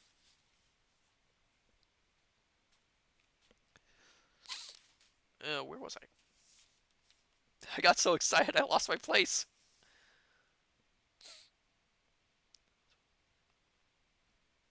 The bridge is close under the castle hill, an old, high, narrow bridge with pinnacles along the parapet, and you may conceive with how much interest I looked upon it, not only as a place famous in history, but as the very doors of salvation to Allan and myself.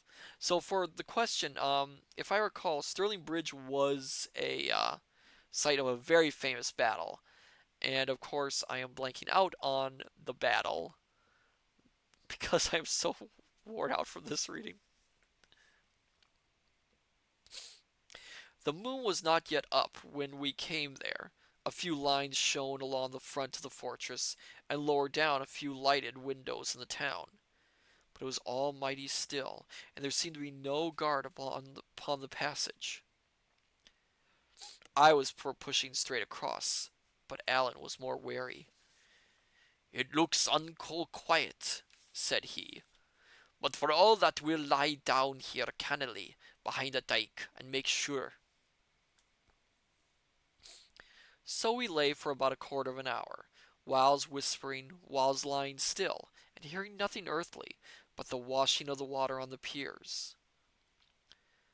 At last there came an old hobbling woman with a crutch stick, who first stopped a little, close to where we lay, and bemoaned herself and the long way she had travelled, and then set forth again up the steep spring of the bridge. The woman was so little, and the night still so dark, that we soon lost sight of her, only heard the sound of her steps and her stick, and the cough she had by fits draw slowly farther away. "She's bound to be cross now," I whispered. "Nay," said Alan, "her foot still sounds boss upon the bridge." Boss me in hollow. And just then, "Who goes there? Who goes?" cried a voice, and we heard the butt of a musket rattle on the stones. I must suppose the sentry had been sleeping, so that had we tried, we might have passed unseen. But he was awake now, and the chance forfeited. "This'll never do," said Alan. "This'll never do for us, David." And without another word, he began to crawl away through the fields, and a little after, being well out of eyeshot, got to his feet again, and struck along a road that led to the eastward. I could not conceive what he was doing, and indeed I was so sharply cut by the disappointment that I was little likely to be pleased with anything. A moment back, and I had seen myself knocking at Mr. Rankiller's door to claim my inheritance, like a hero in a ballad, and here was I back again, a wandering, hunted blackguard, on the wrong side of the Forth. "Well?" said I. "Well?" said Alan. "What will ye have? There's none such fools as I took them for. We have still the Forth to pass, Davy. Weary for the rains that fed and the hillsides that guided it. "And why go east?" said I. "We, just upon the chance," said he. "If we cannot pass the river, we'll have to see what we can do for the Firth." "There are fords upon the river, and none upon the Firth," said I. "To be sure there are fords, and a bridge forby," quoth Alan, "and of wit service when they are watched." "Well," said I, "but the river can be swum." "By them that have the skill of it," returned he. "But I have yet to hear that either you or me is much of a hand at that exercise, and for my own part I swim like a stone." "I'm not up to you in talking back, Alan," I said, "but I can see you're making bad worse. If it's hard to pass a river, it stands to reason it must be worse to pass a sea." "But there's such a thing as a boat," says Alan, "or I'm the more deceived." "Aye, and such a thing as money," says I.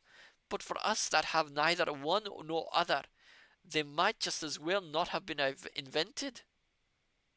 "You think so?" said Alan. "I'll do that," said I. "David," says he, "you're a man of small invention and less faith." I agree with that one. "But let me set my wits upon the horn, and if I cannot beg, borrow, nor yet steal a boat, I'll make one." "I think I see ye," said I. "And what's more than all that, if you pass a bridge, it can tell no tales. But if we must pass the Firth, there's a boat on the wrong side. Somebody must have brought it. The countryside will all be in a biz." "Man!" cried Alan, If I make a boat, I'll make a body to take it back again. So damn me with no more of your nonsense, but walk, for that's what you've got to do, and let Alan think for you. All night then we walked through the north side of the Kars, under the highland of the Ochil Mountains, and by Olawa and Clackamane and Codrost, all of which we avoided. And about 10 in the morning, mighty hungry and tired, came to the little clacane of lime kilns. That's the pronunciation, lime kilns. There's a place that sits near there is a place that sits near in by the waterside, and looks across the Hope to the town of Queensferry. Smoke went up from both of these, and from other villages and farms upon all hands. The fields were being reaped, 2 ships lay anchored, and boats were coming and going on the Hope. It was altogether a right pleasant sight to me, and I could not take my fill of gazing at these comfortable green cultivated hills, and the busy people both of the field and sea. For all that, there was Mr. Rankuller's house on the south shore, where I had no doubt wealth awaited me, and here was I upon the north, clad in poor enough attire of an outlandish fashion, upon 3 silver shillings left to me of all my fortune, a price set upon my head, and an outlawed man for my sole company. "Oh, Alan," said I, "to think of it! Over there's all that heart could want waiting me, and the birds go over, and the boats go over, all that please can go, but just me only. Oh man, but in a heartbreak." In lime kilns we entered a small change house, which we only knew to be a public by the wand over the door, and brought some bread and cheese from a good-looking lass that was the servant. By the way, that is an actual thing. Public houses at the time could be marked by what they mentioned, the wand over the door. If you saw that, you would know that it was a public house where you could get food and drink. This we carried with us in a bundle, meaning to sit and eat it in a bush of wood on the seashore, that we saw some third part of a mile in front. As we went, I kept looking across the water and sighing to myself, and though I took no heed of it, Alan had fallen into a muse. At last he stopped in the way. "Did ye take heed of the lass we bought this off of? Did ye take heed of the lass we bought this of?" says he, tapping on the bread and cheese. "To be sure," said I, "and a bonny lass she was." "You thought of that?" cried he. "Man, David, that's good news." "In the name of all that's wonderful, why so?" says I. "What good can that do?" "Well," said Alan, with one of his droll looks, "I was rather in the hopes it would maybe get us that boat." If it were the other way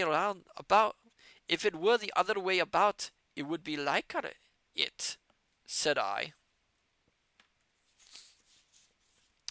"That's all you can, you see," said Alan. "I don't want the lass to fall in love with ye. I want her to be sorry for you, David. To which end there is no manner of need that she should take you for a beauty. Let me see," looking me curiously over. "I wish ye were a wee thing pale. Give me 1 second, I gotta get more water. My mouth is drying up. Oh. Kintron, bleh. Why did I just now put pub and public house together?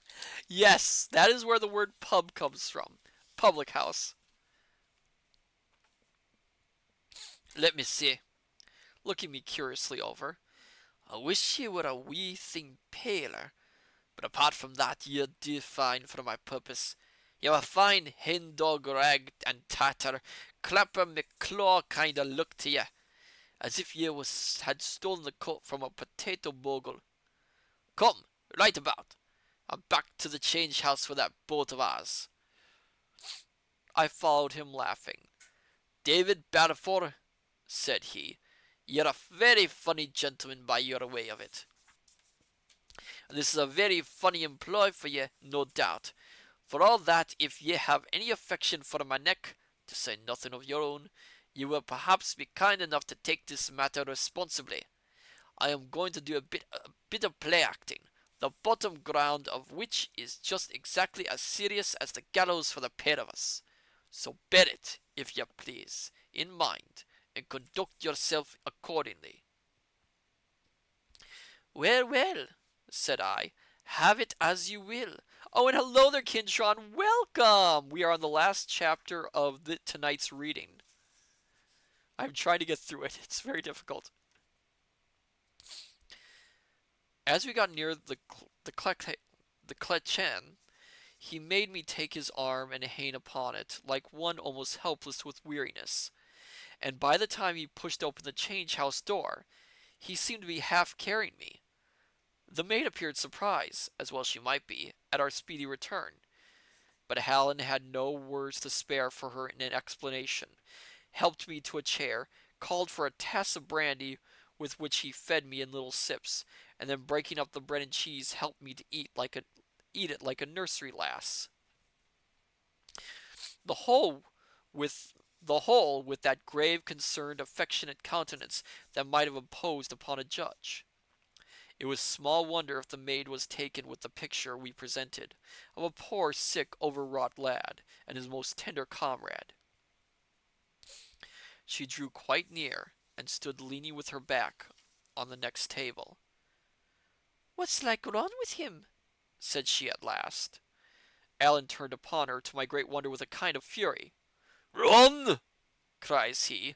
"He'd walked more 100 of miles than he has hairs upon his chin, and slept oftener in wet weather than dry sheets. Run, quoth she, run enough, I would think. Run indeed." And he kept grumbling to himself as he fed me, like a man ill pleased. "He's young for the like of that," said the maid. "Or young," said Allan, with his back to her. He would be better riding," says she. Where could I get a horse to him?" cried Allan, turning on her with the same appearance of fury. "Would ye have me steal?" I thought this roughness would have sent her off in dudgeon, as indeed it closed her mouth for the time. But my companion knew very well what he was doing, for as simple as he was in some things of life, all again judging David, he had a great fund of roguishness in such affairs as these. "You needna tell me," she said at last. "You gently." "Well," said Allan, softened a little, I believe against his will, by this artless comment, "and suppose we were, did you ever hear that gentries put money in folks' pockets?" She sighed at this as if she were herself some disinherited great lady. "No," says she, "that's true indeed." I was all this while chaffing at the part I played, and sitting tongue-tied between shame and merriment. But somehow at this I could hold in no longer, and bade Allan let me be, for I was better already. My voice stuck in my throat, for I ever hated to take part in lies, but my very embarrassment helped on the plot, for the last no doubt set down my husky voice to sickness and fatigue. "Has he nae friends?" said she in tearful voice. "That has he so," cried Allan, "if we could but win to them. Friends and rich friends, beds to lie in, food to eat, doctors to see to him, and here he must tramp in the dubs and sleep in the heather like a beggar man." "And why that?" said the lass. "My dear," said Allan, "I cannot very safely say. But I'll tell ye what I'll do instead, says he. I'll whistle ye a bit tune. And with that he leaned pretty far over the table, and a mere breath of whistle, but with a wonderful pretty sentiment, gave her a few bars of Charlie is my darling. What's it? Says she, and looks over her shoulder to the door. That's it, said Alan. And him so young, cries the lass. He's old enough to. And Alan struck his forefinger on the back part of his neck, meaning that I was old enough to lose my head. It would be a black shame, she cried, flushing high. It's what will be, though, said Alan, unless we manage the better. At this the lass turned and ran out of that part of the house, leaving us alone together. Alan in high good humor at the furthering of his schemes, and I in bitter dudgeon at being called a Jacobite and treated like a child. Alan, I cried, I can stand no more of this. You'll have to sit there then, Davy, said he, for if ye upset the pot now, ye may scrape your own life out of the fire. But Alan Breck is a dead man. This was so true that I could only groan, and even my groan served Alan's purpose, for it was overheard by the lass as she came flying in again with a dish of white puddings and a bottle of strawn ale. Poor lamb, says she, and had no sooner set the meat before us than she touched me on the shoulder with a little friendly touch, as much as to bid cheer me as to bid me as to bid me cheer up. Then she told us to fall to, and there would be no more to pay, for the inn was her own, or at least her father's, and he was gone for the day to Pettincliffe. We waited for no second bidding, for bread and cheese is but cold comfort, and the pudding smelt excellently well. And while we sat and ate, she took up that same place by the next table, looking on and thinking, and frowning to herself, and drawing the string of her apron through her hand. I'm thinking ye have a rather long. Sorry, it's hard to do this one. I'm thinking ye have rather a long tongue, she said at last to Alan. Aye, said Alan, but ye see I ken the folk I speak to. I would never betray ye, said she, if ye mean that. No, said he, you're no help. You're no that kind, but I tell you what you would do. You would help. I couldna, said she, shaking her head. Nah, I couldna. No, said he, but if you could. She answered him nothing. Look here, my lass, said Alan. There are boats in the kingdom of Fife, for I saw two no less upon the beach as I came in by your town's end. Now, if we could have the use of a boat to pass under the cloud of night into Lothian, and some secret decent kind of a man to bring that boat back again, and keep his counsel there, would be two souls saved. Mine to all likelihood, his to a dead certainty. If we lack that boat, we have but 3 shillings left in this wide world, and where to go and how to do, and what other place there is for us except the chains of a gibbet. I give you my naked word I kenna.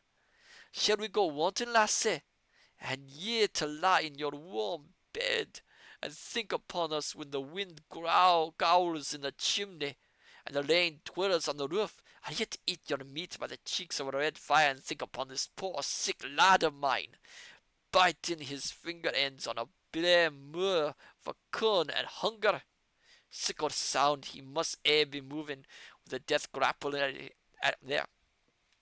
With the death grapple at his throat, he must be trailing in the rain on the lane roads, and when he guards his last on a rickle of cold stones, there will be nae friends near him, but only me and God.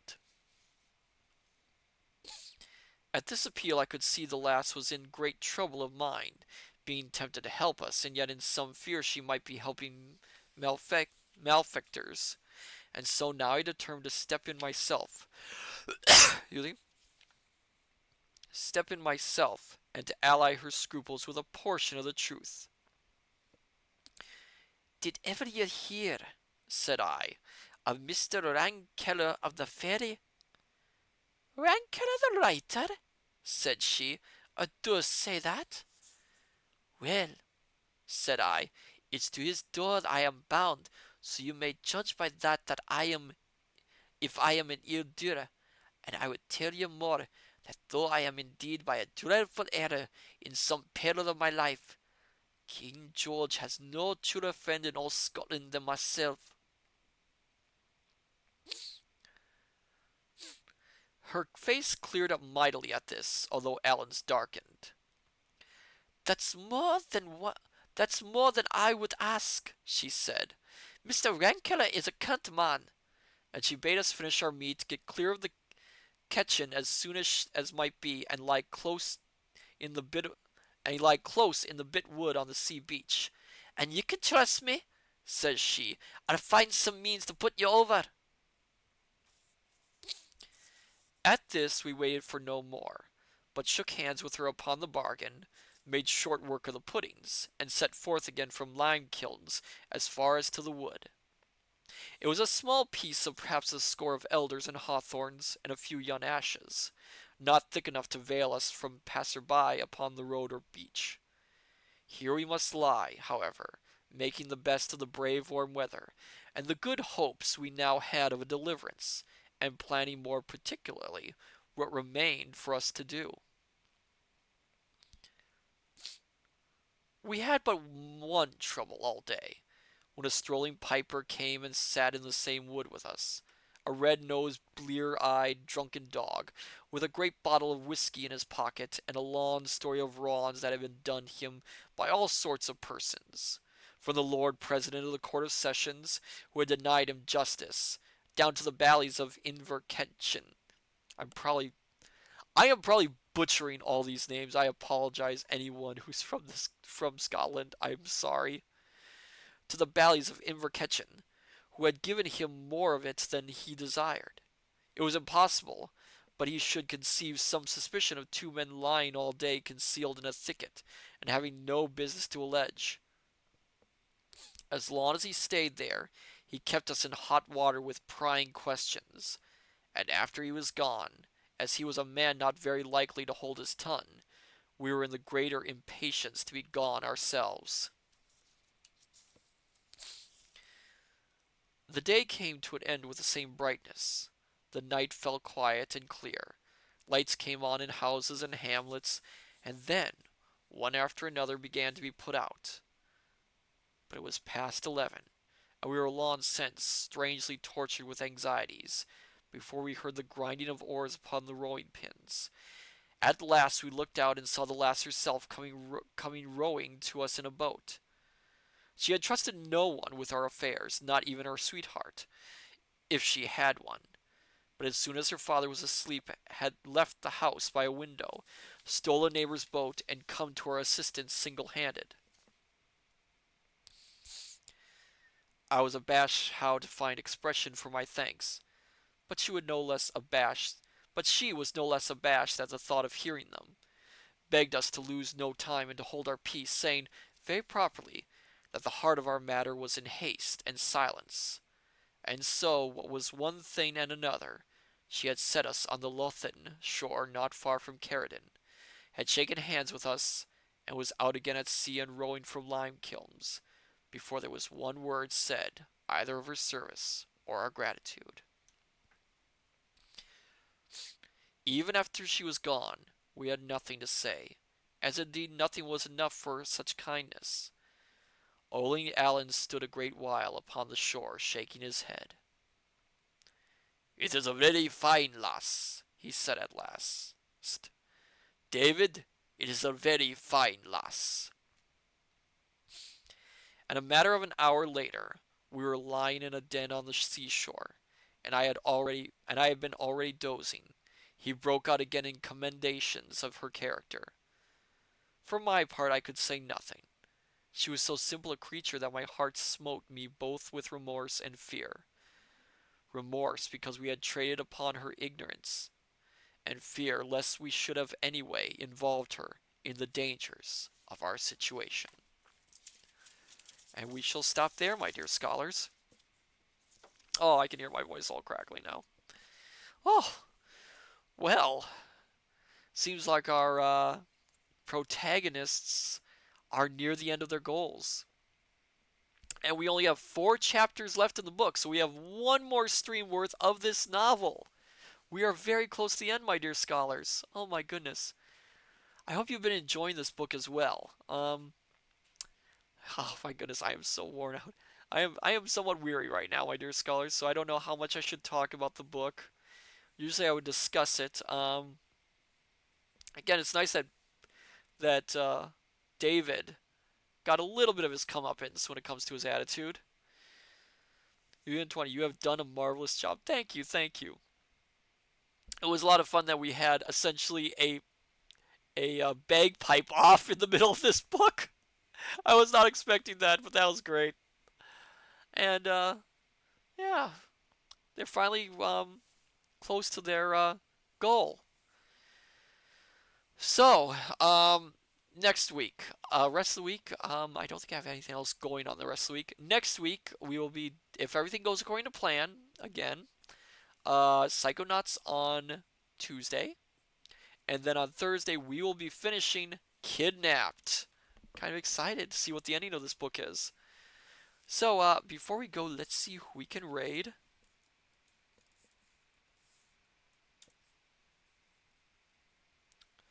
Don't think I got my thing open, actually. And you know what? Let's raid Sophia. She was kind enough to come here today. Um, get here. Right then. So, my dear scholars, I say unto you, good evening, good morning, good afternoon. Till we meet each other again at the study. Take care, and I shall see you next time. Till then, farewell and bye bye.